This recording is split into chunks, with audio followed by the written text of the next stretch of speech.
ঘটনাটি উদ্ঘাটিত হলে আমি ঢাকাবাসীর সামনে হাজির হব বলে সিদ্ধান্ত নিয়েছিলাম।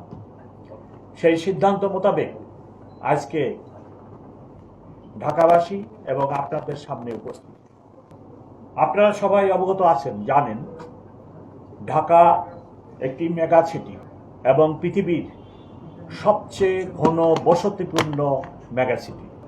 এই শহরে নানাবিধ সমস্যা আছে, সেই কথাটি আমি বলতে চাই না। ঢাকাবাসীরও জানা আছে, আপনাদেরও জানা আছে। ইদানিং ঢাকা মহানগরীতে বড় ধরনের অপরাধ, খুন, ডাকাতি, এই ধরনের অপরাধের সংখ্যা খুবই কম। দেশ জুড়ে তোলপাড় ওয়ালটন ফ্রিজ কিনে আপনিও হয়ে যেতে পারেন মিলেনিয়ার। আপনারা যদি বিগত বছরের পরিসংখ্যান দেখেন অথবা অন্য দেশের বড় বড় শহরের অপরাধ চিত্রের সাথে একটি তুলনামূলক চিত্র দেখেন, তবুও দেখবেন সেই চিত্রে ঢাকা শহরের অপরাধের সংখ্যা কমই দেখতে পাবেন। আমি যোগদানের পরে প্রথম মিটিংয়ে আমার অফিসারদেরকে আমি মেসেজ দিই যে আমরা কোনো ঘটনা, কোনো কিছু মামলা রেকর্ড করতে বাদ রাখবো না। ইভেন আমি বলেছিলাম যে আমার তেজগাঁ থানায় যদি 500 মামলা হয় দায়িত্ব পুলিশ কমিশনার নেবে, আপনারা কোনো মামলা নিতে না করবেন না বা গড়িমসি করবেন না। সেই লক্ষ্যে এখন মামলা আমার জানা মতে আমরা রিপোর্ট করি না। ঘটনার সত্যতা থাকলে আমরা মামলা গ্রহণ করি।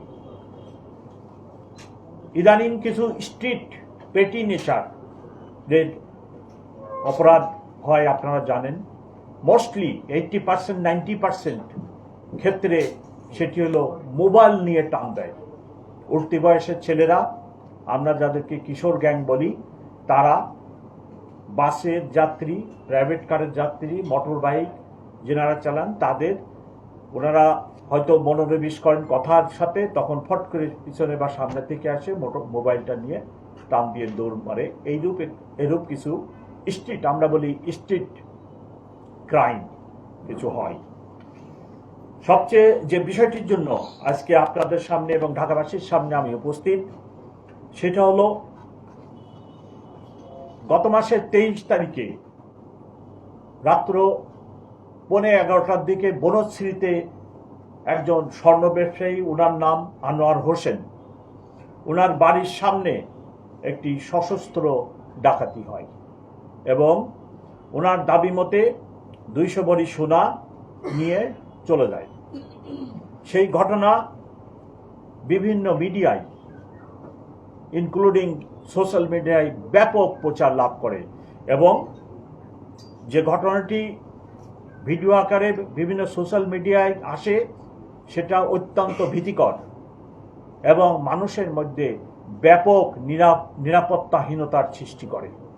সেই জন্য আমি এই ঘটনাটি, এই ডাকাতির ঘটনাটি উদ্ঘাটনের জন্য আমার যে ডিবি ডিটেকটিভ ব্রাঞ্চ, তাকে সর্বাত্মক চেষ্টা করে ডিটেকশনের দায়িত্ব দিই। গত মাসের 23 তারিখের ঘটনা, আজকে মার্চ মাসের 8 তারিখ নিবিড়ভাবে কাজ করার পরে আমরা এই ঘটনাটি উদ্ঘাটন করতে সক্ষম হয়েছি। এই ঘটনায় 7 জন জড়িত ছিল, তার মধ্যে আমরা 6 জনকে গ্রেপ্তার করতে সক্ষম হই এবং ঘটনায় ব্যবহৃত অস্ত্রটিও আমরা উদ্ধার করি, 2 রাউন্ড গুলি সহ, সাথে স্বর্ণ, বিকৃত স্বর্ণের মূল্যবান 2,44,000 টাকা এবং একটি ব্যবহৃত মোটরসাইকেল, 2টি মোটরসাইকেল ব্যবহার হয়, তার মধ্যে একটি মোটরসাইকেলও আমরা উদ্ধার করি। যাদেরকে গ্রেপ্তার করা হয়েছে তাদের মধ্যে যে রিং লিডার ছিল তার নাম হলো কাউসার, তারপরে খলিল, ফরহাদ, ব্যাকআপ ও রেকি পার্টিতে দায়িত্বরত ডাকাত ছিল সুমন, দুলাল চৌধুরী, 6 জনকে আমরা গ্রেপ্তার করি। গ্রেপ্তার করে অস্ত্রটি হচ্ছে 7.62 mm রিভলভার এবং গুলি, মোটরসাইকেল, এই সকল উদ্ধার করি। এই ডাকাতি মামলা উদ্ধার করতে গিয়ে ব্যাপক কাজ করার ফলে আমরা আরো অন্যান্য ডাকাত, তার মধ্যে অন্যতম 24 সালে ডাকাতি করে ফারহিন জুয়েলার্সে, সেটার মূল আসামি ইয়াসিন মাল, তারপরে দেলোয়ার, তাদেরকেও আমরা গ্রেপ্তার করি। আপনারা জানেন ডাকাতরা সংঘবদ্ধ থাকে এবং অ্যাক্টিভ থাকে এবং অনেকগুলি ডাকাতি করার গ্রুপও আছে।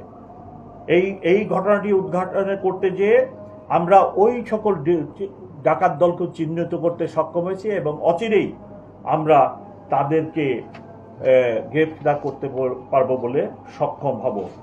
আমি ঢাকাবাসীকে আপনাদের মাধ্যমে এই কথাটি বলতে চাই, এই আশ্বাস দিতে চাই যে এরূপ একটি বড় শহর, পেশা, নানা গোষ্ঠীর এবং প্রচুর ভাসমান লোক, তারপরে বিভিন্ন শহর, দেশের বিভিন্ন অঞ্চল থেকে প্রতিনিয়ত লক্ষ লোক আসে, লক্ষ লোক চলে যায়। এরূপ একটি শহরে কিছু একটি ঘটনা ঘটলে আপনারা অবশ্যই আতঙ্কিত হবেন না। পুলিশ আপনাদের পাশে আছে, আমরা কাজ করে যাচ্ছি এবং ঘটনা ঘটলে আমরা সেই ঘটনা উদ্ঘাটনের জন্য যার পর নাই চেষ্টা করি। আর আপনাদের প্রতি আমার অনুরোধ, সোশ্যাল মিডিয়া যারা ব্যবহার করেন তাদের প্রতিও আমার একান্তভাবে অনুরোধ, এবং সাংবাদিক হিসেবে আপনাদেরও ইথিক্সের ভিতরেই আসবে, সেটি হচ্ছে যে একটি এইরূপ ঘটনা যেটি মনস্মৃতি হচ্ছে, যেটা জনমনে আতঙ্ক সৃষ্টি করে, এইরূপ ঘটনা আপনারা সোশ্যাল মিডিয়া, আপনাদের মিডিয়ায় প্রকাশ করেন, কিন্তু একাধিকবার যদি একই ঘটনা প্রকাশ করেন, অনেক শিশু, অনেক বৃদ্ধ, অনেক দুর্বল চিত্তের লোক আছে, তাদের ভিতরে বেশি আতঙ্ক সৃষ্টি করে। যার ফলে আপনাদের কাছে আমার অনুরোধ, একটি চ্যানেল আমার একটি গোয়েন্দা বাহিনী আমাকে জানাইছে, একটি চ্যানেল থেকে এই ঘটনাটিকে 2 ঘন্টায় কতবার প্রকাশ, আমার মনে নেই সংখ্যাটা, প্রকাশ করা হয়েছে। তো আমার অনুরোধ, আপনাদের যে মিশন, আমাদেরও একই মিশন। আমরাও মানুষকে সেবা দিতে চাই, আপনারাও মানুষকেই সেবা দিতে চান। সো পেশাগতভাবে আপনারা একদিকে আছেন, পেশাগতভাবে আমরা আরেক দিকে আছি। সো আপনাদের প্রতি আমার অনুরোধ, আপনারা প্লিজ এমন কোনো ঘটনা, এমন কোনো দৃশ্য আপনারা দেখাবেন না যেটা আতঙ্কের সৃষ্টি করে। 1-2টি ঘটনা ঘটতে পারে, আমরা দায়িত্বপ্রাপ্ত লোক, আমরা অবশ্যই চেষ্টা করি সেই ঘটনাটি উদ্ঘাটনের জন্য। তার একটি প্রকৃষ্ট উদাহরণ বনশ্রীর এই ঘটনাটি যে পরিমাণ ভাইরাল হয়, তাতে জনমনে ব্যাপক আতঙ্কের সৃষ্টি হয়। কিন্তু 23 তারিখে ঘটনা হওয়ার পরে আজকে 8 তারিখ, ইনশাল্লাহ আমরা এই ঘটনা উদ্ঘাটন করতে সক্ষম হয়েছি। এবার আমি একটু অন্য প্রসঙ্গ, আজকে রমজানের 7 তারাবি 7টি হয়ে গেছে। তারাবির সময় মুসল্লিরা, ঢাকাবাসী তারাবিতে যান, আপনারাও যান, 1.5-2 ঘন্টা তারাবি লাগে। সেই সময়টাতে একটু জনশূন্যতা, বিভিন্ন রাস্তাঘাট এখানে সেখানে দেখা দেয়। সেই সময়টাতে আপনারা পুরুষ মানুষ অধিকাংশই তারাবিতে আসেন, আপনাদের বাড়ি, ফ্ল্যাট, দোকান আপনারা একটু সযত্নে রেখে আসবেন, নিরাপত্তাটা খেয়াল করবেন। আশা করছি আর 1 সপ্তাহ পরেই, 15 রোজার পরেই ঢাকাবাসীর অনেকেই গ্রামে তাদের নিকটজন